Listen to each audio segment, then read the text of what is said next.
আমরা একজন মুসলমান হিসেবে তাকদীর বলতে আমরা কি বুঝি বা তাকদীর ব্যাপারে আমাদের ধারণাটা কিরূপ? আর অমুসলিমদের কাছে এই তাকদীরের অর্থ কিরূপ?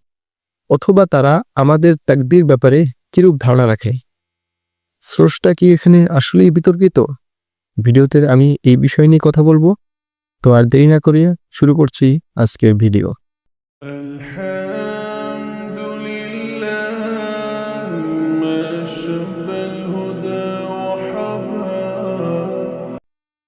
আসসালামু আলাইকুম ইন্নাল হামদুলিল্লাহি ওয়াসসালাতু ওয়াসসালামু আলা রাসূলিল্লাহ।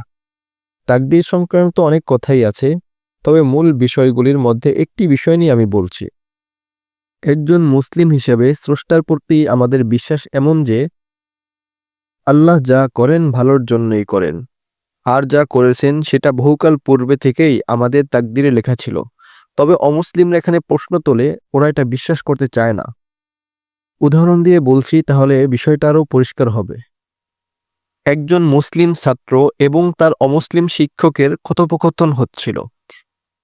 শিক্ষক ছাত্রকে বলল, তুমি তো তাকদীর বিশ্বাস করো, আর স্রষ্টার হুকুম ছাড়া গাছের একটি পাতাও নড়ে না, এটাও বিশ্বাস করো। তো মনে করো আজ সকালে আমি একটি খুন করলাম, তাহলে অবশ্যই সেটাও বহুকাল পূর্বে থেকেই আমার তাকদীরে লেখা ছিল। আর তাকদীর যখন লেখা হচ্ছিল তখন তো আমি জীবিত ছিলাম না, আর আমার তাকদীরও স্রষ্টার ইচ্ছাই লেখা হয়েছিল। তাহলে সোজা কথা, আজ সকালে যে খুনটা হলো সেটা মূলত আমি করিনি, এখানে আমি একটি রোবট মাত্র। আবার ধরো আমি তোমার হাতে একটি বাজারের লিস্ট দিয়ে বাজারে পাঠালাম। লিস্টে যা যা ছিল তুমি ঠিক তাই তাই কিনে এসেছো। বাজার থেকে আসার পর কি বাজার করেছো এ ব্যাপারে একজন প্রশ্ন করলে আমি উত্তর দিলাম, ওর যা যা খেতে মন চেয়েছে তাই তাই এনেছে। এবার বলো তো, আমি এখানে সত্য বললাম নাকি মিথ্যে বললাম? অবশ্যই মিথ্যে বললাম, তাই তো? তোমার তো এখানে কিছু করার নেই, কারণ লিস্টে যা যা ছিল তা কিনতে তুমি বাধ্য ছিলে। ঠিক স্রষ্টাও এখানে এভাবে মিথ্যা বলেছে, 2 নাম্বারই করেছে। অনেক আগে থেকে তাকদীর লিখে তা আমাদের গলায় ঝুলিয়ে দিয়েছে, আর এই কাজের উপর ভিত্তি করে কাউকে জান্নাতে আর কাউকে জাহান্নামে। কিন্তু এটা কেন? এখানে তো মানুষের কোনো হাত নেই। স্রষ্টা এর জন্য আমাদের কাউকে জান্নাতে আর কাউকে জাহান্নামে দিতে পারেন না। ছাত্র উত্তরে বলল, স্যার আমাদের ক্লাসে কার উপর কেমন ধারণা আপনার? মানে কোন ছাত্র ফার্স্ট ক্লাস পাবে আর কোন ছাত্র সেকেন্ড ক্লাস পাবে? স্যার 4-5 জনের নাম বললেন, অমুক অমুক ফার্স্ট ক্লাস পাবে আর বাকি সবাই সেকেন্ড ক্লাস পাবে। ছাত্র বলল, স্যার এটা আপনি একটু লিখে দিতে পারবেন? তখন স্যার একটি কাগজে ফার্স্ট ক্লাস ও সেকেন্ড ক্লাস ছাত্রদের নাম আলাদা করে লিখে দিল।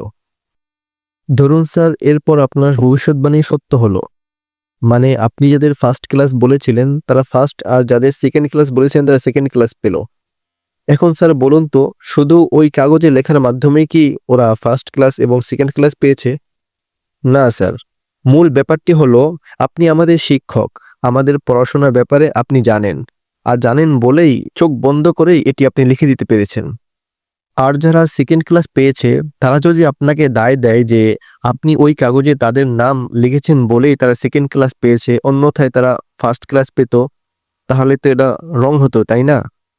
কারণ এটা তো সম্পূর্ণ ওদেরই রায়। আপনি তো শুধু ওদের মেধা ও যোগ্যতা সম্পর্কে ধারণা রাখেন বলেই ওদের আলাদা করে লিখে দিতে পেরেছেন। তো স্যার তাকদীর ব্যাপারটাও ঠিক এরকমই। স্রষ্টা আমাদের সম্পর্কে জানেন বলেই সে বহুকাল পূর্বেই তাকদীর লিখে রাখতে পেরেছেন। আমাদের মধ্যে যেমন কেউ ফার্স্ট ক্লাস পেলে আর কেউ সেকেন্ড ক্লাস পেলে আপনি দায়ী নন, ঠিক তেমনি মানুষের মধ্যে কেউ ভালো করলে জান্নাতে আর খারাপ করলে জাহান্নামে যাওয়ার ব্যাপারেও স্রষ্টা দায়ী নন। স্রষ্টা জানতেন যে আজ সকালে আপনি একটি খুন করবেন, তাই এটা তাকদীর হিসাবে আগে থেকেই লিখে রেখেছেন। স্যার আবার প্রশ্ন করলেন, স্রষ্টা যেহেতু জানতেনই কে জান্নাতি আর কে জাহান্নামী, তাহলে সেরকম জান্নাতে জাহান্নামে দিয়ে দিলেই তো পারতো, পরীক্ষা নেওয়ার কি দরকার ছিল? ছাত্রটি একটি মুচকি হাসি দিয়ে বলল, স্যার আপনার দেওয়া কাগজেই তো লেখা আছে কারা ফেল আর কারা পাস, তাহলে এর ভিত্তিতেই রেজাল্ট দিয়ে দেন, আলাদা করে পরীক্ষা নেওয়া কি দরকার? এই হলো আমাদের ও অমুসলিমদের মাঝে তাকদীরের ব্যাপারে ধারণা ও মতবাদ। আল্লাহ আমাদের সবাইকে সঠিকভাবে বোঝার তৌফিক দান করুন, আমিন। আমার ভিডিওটি যারা ফেসবুক থেকে দেখছেন তারা অবশ্যই লাইক, কমেন্ট, শেয়ার দিবেন।